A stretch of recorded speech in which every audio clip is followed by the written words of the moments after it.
Good morning, Namaskar. Thank you so much, Dr. Batra and the team for having me here today. It's a great pleasure to be here, and I have no hesitation in admitting that when you are in midst of your own fraternity, which is the marketing fraternity, तो थोड़ा अच्छा लगता है. खुल के भी बोल सकते हैं कि why such difficult topics are put to us. बाकी कोई जगह कॉन्फ्रेंस में जाओ तो बहुत अच्छे आसान से सब्जेक्ट्स होते हैं. Here, Dr. Batra and team, Noor, I will point out to you, we put all difficult topics in front of us, and फिर बैठ के we try to unravel the puzzle of what is being asked to us, and this is what is the opportunity that has been now put before me. I did not want to miss it despite some other engagements, because this is a festival of marketing, the first event, और auspicious day है. कल से श्रावण महीना शुरू हुआ है, तो हमने सोचा कि it should be a part of this particular event, and we're happy to share some of the views and the perspective from the context of brand Amul. That's the only thing I know, because I've been working there for the last 33 years. But I try to put in a structure and a matrix into thinking and reimagining how marketing happened in the past, what is the current situation, where do we go from here, and how do we make things better. And as Dr. Batra mentioned, we leave a mark or contribute to the growth of the society with a purpose. Starting with a name. What's in a name? Look at any Fortune 500 company. It takes $7.4 billion to be a part of the Fortune 500 list. Amul at the moment is about $9 billion. Look at the name of any of the Fortune 500 companies. किसी के भी नाम में marketing word नहीं है. Our organization is the Gujarat Cooperative Milk Marketing Federation. We created in the year 1973, but the Amul Dairy started in the year 1946. And the vision of a marketing federation came in the mind of Dr. Kurian, and he authored a paper way back in 1957 on the need of a marketing federation. And that's where we formed in 1973, today India's largest FMCG brand. But more importantly, the people who delivered it, the success came from the leaders and the professionals. You have seen Tribhuvandas Patel sitting in the center, along with Dr. Kurian on one side and Mr. Dalai on the other side, the technocrat, the visionary, the professional, and the leaders put together to create a brand which is owned by 3.6 million farmers. But being students of marketing, we know about these four words, 4 P's of marketing: product, price, place, promotion. The first book of Kotler came way back in 1970. But you look at the logo of Amul, 1946. It has put all the elements of what is our what called the partners, the supply chain, the entire microcosm of the business that we do, the producer, the professionals, the marketer, and the customer, all 4 hands coming together and trying to build and create a purpose for itself and contribute to the society. So this is where the purpose actually got built in the DNA of the organization. And when people think of a farmers organization, people think of cooperatives, always the belief is it's for themselves, by themselves. But here they are saying, no, we need to look at all the 4 constituents, very, very important. They are important to us, and we look at this particular thing. So this is where we are today. I will talk, my presentation is structured around these 3 basic pillars. What are the rules of marketing? I'll be sharing some of the insights from my own perspective, a set of rules that we have implemented at Amul, and I will talk about these 8 rules of marketing. The authors are not known, but the fact is we've been religiously following these prescriptions, and each one of us in the organization had a small laminated sheet of these 8 rules, which I'm going to talk about and describe. And we've been doing things around these particular rules, the process that we follow around that, and how do we monitor it and continuously try to do that. Rule number 1 is very, very simple. Never underestimate the customer. All of us know this. All of us have been doing it. But for Amul, as a farmer-centric brand, farmer-owned brand, we had to be very clear that if we want to continue to grow at the pace which we have been doing, we need to focus on strengthening the brand with the focus on the customer, focus on the consumer packs, and with affordable pricing. Now, few of these things are pretty contradictory to each other, but one thing I would like to mention, that we handle close to 300 lakh liters of milk a day, about 10 billion liters of milk in a year, but not a single liter of milk is sold in bulk. All we do is consumer packs and with an Amul brand. So no tanker of milk supplied to anyone who requires it. That's not a part of our DNA. So whatever efforts you want to do, irrespective of shortage or irrespective of glut, you focus on consumer product marketing, because the effort you put in today will keep giving results to you day in and day after and year after. and other pricing things I'll talk about separately. But this comes to the business philosophy. Value for many because we are owned by 3.6 million farmers, and value for money because 1 billion customers think Amul is the brand which gives the best quality at the most affordable prices. This is a very, very contradictory objective. A private company will buy the raw material at the lowest price, sell the finished good at the highest price, and keep the maximum profit for its owners or the promoters. We do exactly the opposite. We buy the raw material at the highest price because you are buying milk from the farmers. Milk constitutes 85% of the total cost of business that we do. And consumers know Amul gives the best quality at the most affordable prices. So irrespective of having the highest market share and the dominant position, we don't leverage that to the extent of maximizing your profits beyond a point. And that's how this is a very tightrope balancing. You work with very low costs, low margins, low overheads, and low spends to see that you keep both ends of the spectrum happy, the producers on one side and the consumers on the other side. And that's how more than 80% share of the consumer's rupee goes back to the producer. This is the ratio which is highest in the world. US, Europe, Australia, New Zealand, all dairy countries, including any other product category in the agriculture space you can know, consumers, of the consumer dollar, only 30 to 35 cents is passed on to the producer. In India, thanks to this cooperative movement, a producer gets more than 80% share of the consumer's rupee, and that's what is the big testimony to this particular thing. And second, on understanding and appreciating the role of a customer is consistency in product. We don't change the taste, the recipe of any of our products. So you know the story of ice cream versus frozen desserts. You know several other case studies in which butter cookies don't have enough butter. But we would ensure that our product meets the highest quality standard, and we don't change it despite any pressure on margins or any availability and so on and so forth. And that's why the blind trust which the consumers have in the product is being able to reinforced. The second is shatter the demand curve. I think the wrong presentation has been uploaded. It is shattering the demand curve. Demand curve, as you know, is the price and the volume, and this is where you know at certain point, once the price goes beyond a point, the demand comes down, and vice versa. Here we have to grow the market, and we have to grow the market at a pace which is much, much different. I just put the picture of the world dairy production in front of you so that you understand the total dynamics. The world milk production is close to 930 million metric tons. India is about 22 million metric tons, which is more than 22% of the total milk in the world is produced in India. 1/4 of the milk comes to the organized sector, and 1/4 of that is handled by Amul. So typically just 1% of the total milk in the world is handled by Amul, only 5% of the total milk is handled by Amul. So this is the kind of scope and the opportunity that we see. So we're happy with what we have achieved, but every single customer, every single transaction that we do with the customer has to have a value perception attached in the minds of the customer, and the quality and the other parameters, process parameters in the minds of the producer. And this is where drives our business, drives the growth and the large volume of milk that we do, be it milk in fresh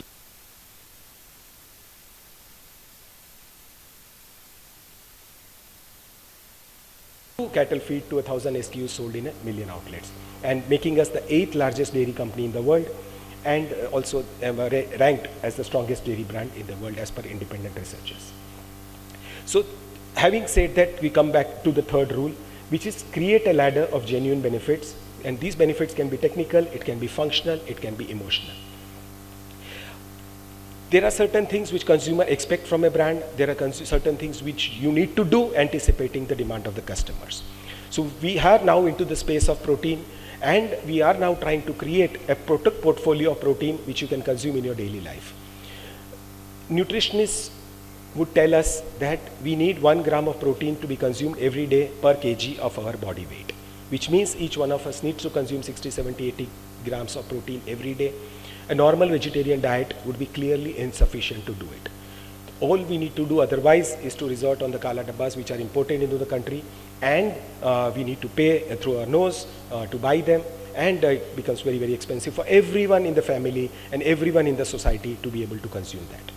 So we are working on this. We are the largest producer of cheese and paneer in the country, the largest quantity of whey available with us. We have found out a way and technique to launch a product range which is of our daily consumption, but easily available, affordable, and in a wide variety of products. So we already launched high protein lassi, high protein buttermilk, and this range of Amul products also will be coming to you, in which we will try to create a genuine benefit to the customer at a good value for money proposition, but with the best quality whey and the best quality of proteins available to our consumers.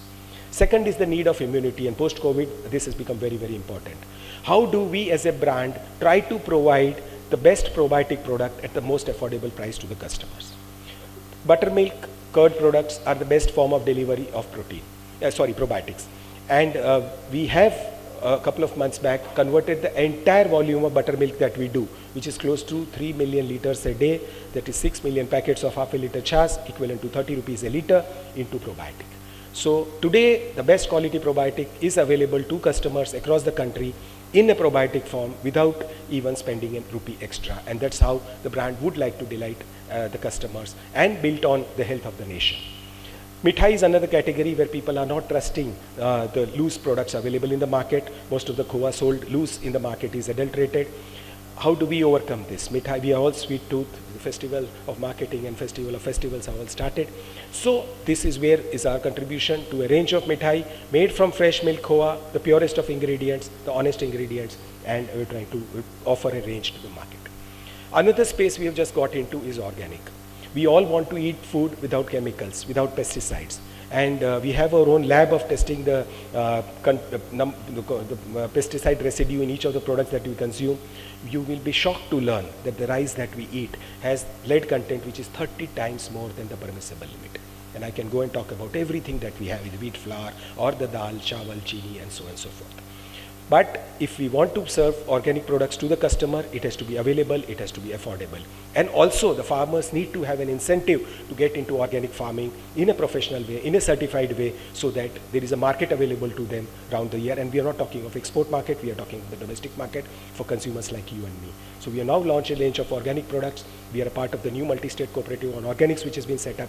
And we believe that once the awareness of good quality food without pesticides, food without chemical fertilizers is spread across the consumers of the country, this is one category which is going to surely evolve and make a very, very big product. And we have plans, and in next 3 to 6 months, we will have every item that we consume in our kitchen in a probiotic form, in an organic product range available to us. Similarly, people want quality, people want taste from the different parts of the world. So like the single country origin chocolates, we are launching a single country origin coffee range. We already have the India and the Nicaragua and the Colombia, Brazil, Tanzania and Indonesian range will be soon available in the market. So this is where you try to innovate, you try to elevate quality and also deliver a flawless experience, which brings me to the rule number 4. How do you do that? So you need a wide range of products that are consumed by everyone in the family across every single location. And that's how the portfolio has been built with a lot of innovations. And we've been launching close to 250 products in the last 4 years. And we have a portfolio of about 100 products ready for launch in the coming few months and years, so that we are able to excel and meet the demand of the customers.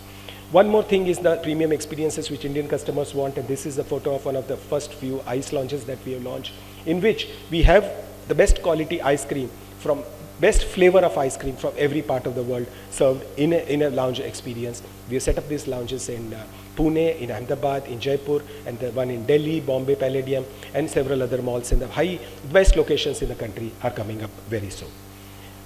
E-commerce is another way. Amul was the first in the country to set up our own e-commerce portal. We used to call it Cyber Store, and deliver the butter, the cheese, the ice creams in 100 cities of the world. And these are the screenshots of the earlier Cyber Store that we have had.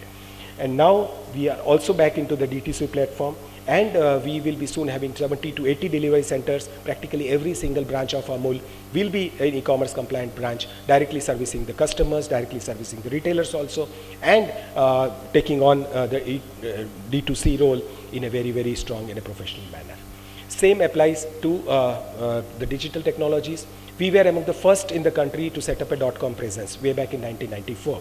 And we were the first ones to also have a presence on the Second Life. And on this 15th August, we launched Amulverse. And I'm happy to say that it's gaining good traction. And we will soon build a strong society and community around this kind of thing. Moving on to the rule number 5 is extending the price range and positioning of the brand. This is very important because in marketing, when you talk of all the 4 Ps, the price becomes very essential. And when we as the professionals in a cooperative are judged by the price we pay to the producers. And this is where, but you can't have the flexibility to keep charging the customer every time for any, and go back every time for increase in prices. But Dr. Kurian used to say that our worth or our value is not in our balance sheet. It is in the wallets of our customers. So you can get that 2 rupees extra only when you need it. Till that time, you work hard to innovate and try to deliver the best value to your customers so that your producers are also happy and the customers are also happy.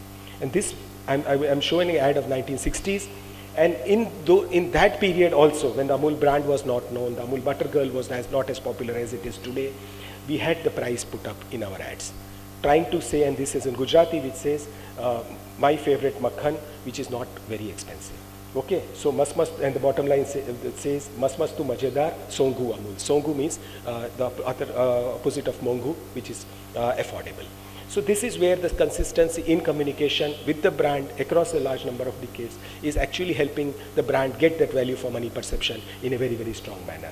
And the product range is also widened to make it based on content of fat, like in case of milk from 0% fat to buffalo milk, which is more than 7% fat, the functional benefits of milk, be it lactose-free or cow milk or any other variant, shelf life, and so on and so forth. So this is where you are able to reach out to a larger number of customers and make the brand available and affordable at every single price point. Another case in point in India, and which all marketeers would understand and appreciate, is our obsession with the price point packs. As in, the consumers have got hooked to the price point packs.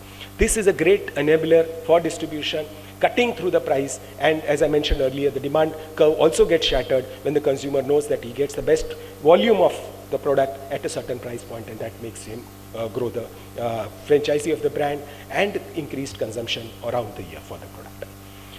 Another part of our business is to see that there is a value chain. And how do we customize our value chain to deliver the benefits on the ladder?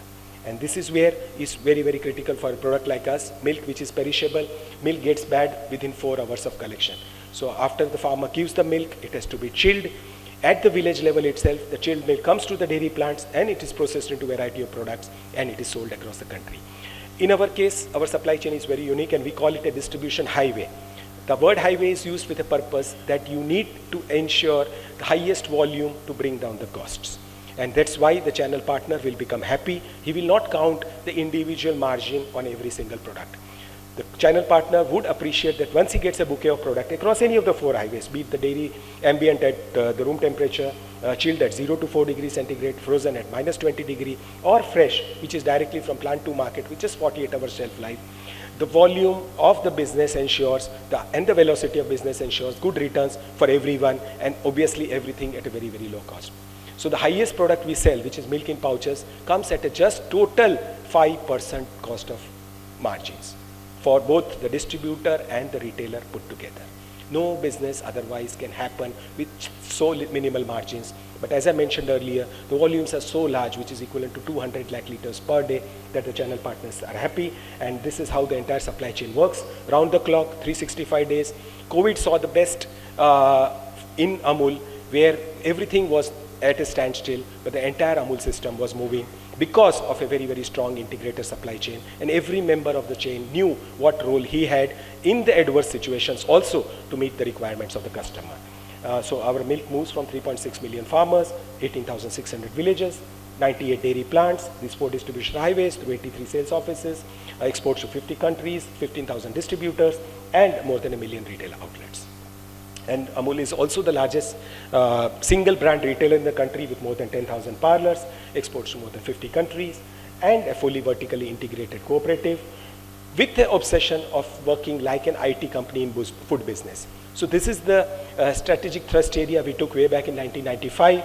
We had to evolve with the changing times. India had liberalized the economy way back in 1992. The protection which was available to cooperatives had gone from our heads. And there we realized that if we wanted to face multinational competition, we wanted to face the capital coming from outside and investing into Indian dairy business and be ready for that, we adopted the TQM, the Total Quality Management movement, had several strategic thrust areas. And one of them was to think think and work like an IT company in food business. And ever since then, we have the entire value chain which is IT enabled, billions of transactions happening on common platform across the country, like 3.6 million farmers coming twice a day across 18,000 villages and giving this 30 million liters of milk every day to the millions of transactions which happen at the retailer place, and which gives us a very, very strong idea of what is happening from the cow to the consumer, and with lot of apps and the tools and technologies available right from the farmer to the member unions at the dairies which process the milk, to our distributors, our channel partners, our dairy partners, and the consumers who are available to that.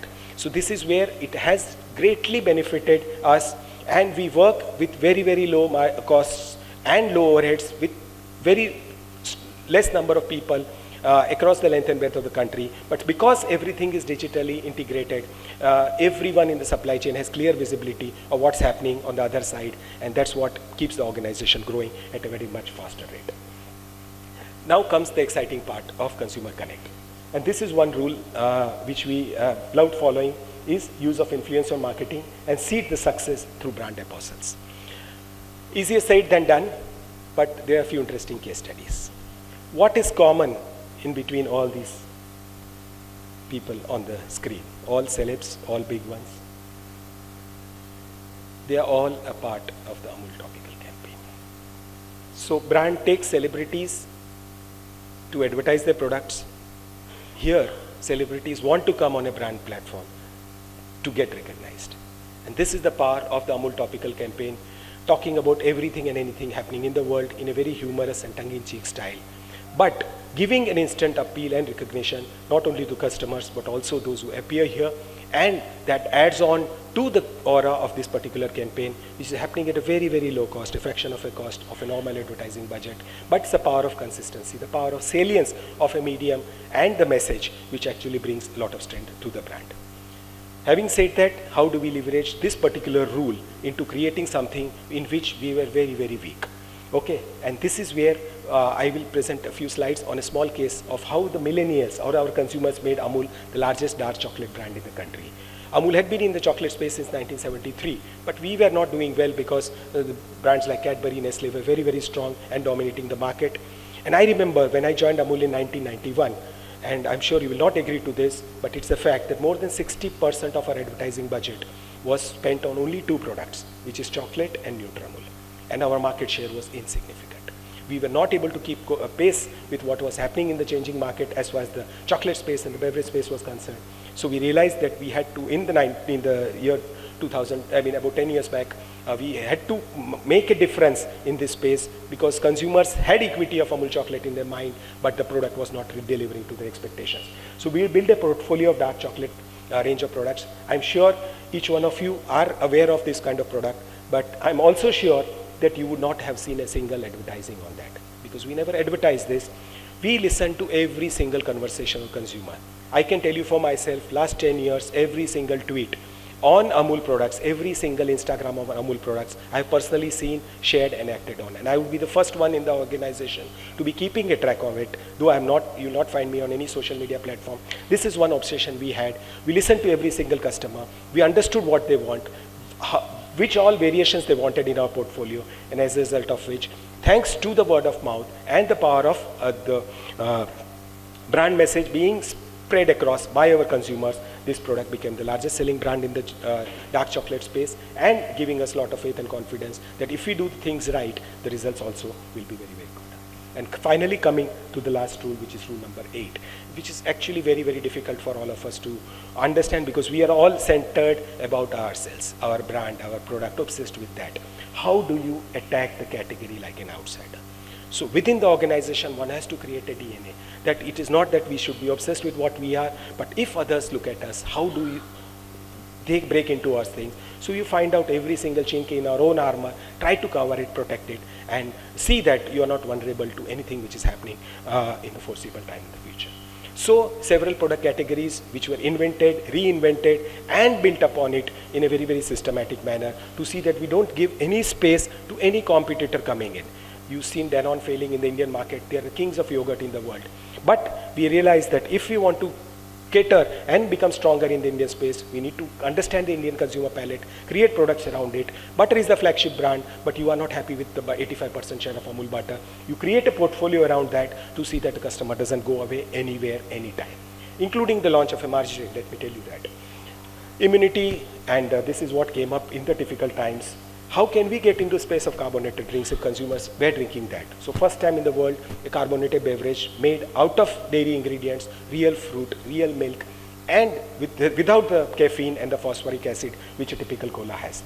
So this is the kind of things. How do we get into, butter is our core product. How do we get into bakery? But in bakery, if you make bread or cookies or toast, you don't use vegetable oil, use real butter, and that's what brings a differentiation to the consumer. Similarly, different types of milk, different variants of this species-based dairying. If Amul Taza and Gold are so strong, what is the need to have a separate buffalo milk? What is the need to have a separate cow milk brand? But this is where we need to do so that we are able to see that consumer doesn't walk away from anywhere. But let me tell you, we will never do A2 cow ghee. And I'll clarify that because A2 is a type of a protein. Protein doesn't come in fat, which is ghee, and whosoever is buying A2 cow ghee is being made fun of by the brand which is selling it. Okay. Similarly, people don't. A very small component segment of the society doesn't have is lactose intolerant. We have a lactose-free range of products also, and do that. And if we are in potato, why not mashed potato to bring convenience to the customer? As I mentioned earlier, this is where India is, which is about 22% of the total milk in the world. In next 10 years, we are going to be 33% of the total milk in the world. So India has the opportunity to become dairy to the world, and Amul clearly has this opportunity to ride on the changing times. And when Dr. Batra asked what happens to customers, what happens to brands for tomorrow, who are our tomorrow's customers and how do we prepare for that, a little bit of future gazing for all of us. Nobody has the right answer, but together collectively, we can always have the right answer to the problem the world is facing and posing for us. Customers have been changing. There was a picture earlier, the transition is missing in this presentation, but from loose, customers are moving to packaged and branded products. And this is where, in categories like milk, which I mentioned, that large percentage of milk still is an unorganized sector, this is where the market is going to be. Similarly, a slide prior to this was of 1976, the PIJ satellite TV experiment in Gujarat, 1976. That's where Amul first created programs for communicating to the farmers. And this is where here you are today, consumers watching on HD TV, the channels, and this is where the media is changing, the message is changing. We need to also reach out to customers. And prior to that was the slide of Google, 1998, and that is now transitioned to OpenAI, ChatGPT, which is where new frontiers of technology available at the fingers of the customers are coming to us. So we have a diverse set of customers across different age groups, customers across generations. Amul has this very interesting, we can't call it a problem, it's a good situation for us because the richest man of the country to the poorest person all consume the same product, same brand, same quality, and the same price point. And this is where across age groups, across regions, across income groups, across SECs, this is where this brand has to meet the expectations of every single set of the customers. So it's a challenge and it's also an opportunity, and that's where we try to leverage. But again, food habits are changing. We need to be checking on what the consumers tomorrow will eat. Where do we find them? You saw ads of television also and digital also played just before this. And this is where is our opportunity in both the spaces, and we need to leverage upon that. We put up hoardings, and I mentioned about the Amul billboards, but then you find the customers busy on a digital screen, so you can't leave him there also. How the technology will impact us as consumers and the tomorrow's customers. But again, I go back to a quote from Dr. Kurian, and he says that in every crisis, you look carefully, you will spot an opportunity. And this is where we see that if tomorrow's world is going to be a crisis or a challenge for us, where do we see the opportunity? Where do we find the opportunity? And how do we understand it before and better and faster than anybody else? So best way to do is to speak to customer in his or her language. Amul is perhaps the only handle in India which operates with 13 different regional social media handles, speaking to every single customer in the mother tongue, trying to talk to them, understand, listen to them, and that's what is making us there. Because customer today is very, very evolving. This is one post which is talking about tomorrow's customer. And if you are able to get into the space or mind and the purchasing basket of such set of customers, this is a qualification that the brand has arrived or has a hope to succeed in the times to come. And we have this umbrella branding strategy which is helping us to do marketing at a very, very low cost. And this is where we spend less than 1% of our turnover advertising. You are all business heads, heads of marketing in the respective organizations, and you know that these are very, very small budgets to work on. But as we say in Gujarati, रुपए की 3 अट्ठन्नी हमको ढूंढनी पड़ेगी, and that's where we need to maximize our returns for our farmers and for our customers. And this is where our simple mantra is, don't be an advertiser, be a content creator. You know about the film Manthan, which was made in 1976, a national award-winning film. Every farmer spent 2 rupees in 10 lakh rupees budget. This film was made, and it was India's official entry to the Oscars that year. Similarly, the content in different languages that we do reaches out to a large number of consumers. And one of the case study is here of frugal marketing, Mr. Batra, is that ever since the lockdown started, we've been having this simple homemade recipe show on our Facebook page. Today, I'm happy to say over last 1210 days continuously, more than 5,700 sessions have been going on with more than 3,500 chefs. There's a 3 billion plus reach.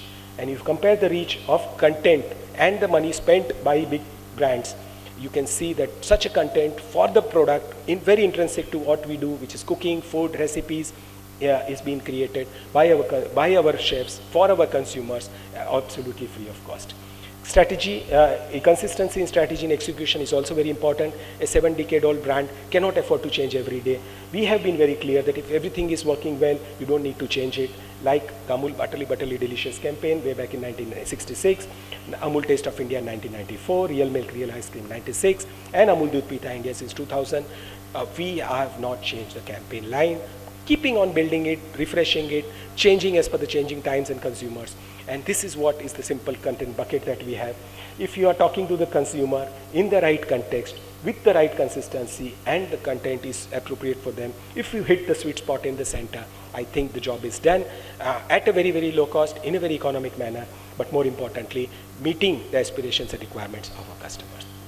So this is where the 8 rules of marketing, which I try to weave around the communication or the marketing that we do in a year, every year for the last several decades, and this is what is helping us perhaps to build on to what we've been doing. So one needs to keep a finger on the consumer's pulse, think and modify the strategy as per the new age challenges, exceed in your core competency, and marketing approach must be cost efficient, as I just mentioned. So learning is not a destination, it's a continuous process, and this is what I was sharing with Dr. Batra.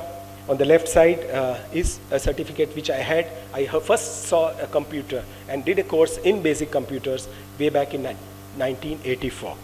And I first saw a PC way back in 89 when I saw IRMA. But prior to that, at least one had an understanding of what a computer is and how one goes about doing it, and that helped me a lot in understanding things which is actually not a part of the business. But when Dr. Batra earlier said, is CMO a CTO? Yes, technology plays a very, very important part in what we do. And on the right side is what is my latest pursuit of knowledge in form of a PhD enrollment, which I just did in Anand University.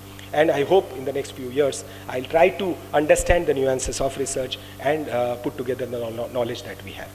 And this, ladies and gentlemen, is the last slide to give you a perspective of what is the market opportunity for India, for Amul, and all of us. This shows the size of the major commodities in the world. Oil is $2 trillion. Iron ore, gold, copper, aluminum, nickel is about $1 trillion. Milk, with the volumes I mentioned, about 900 plus million metric tons at current prices of India, which is about say 50 rupees a liter, is $1 trillion US. So milk, after oil, is the second largest product. And more importantly, oil is a commodity.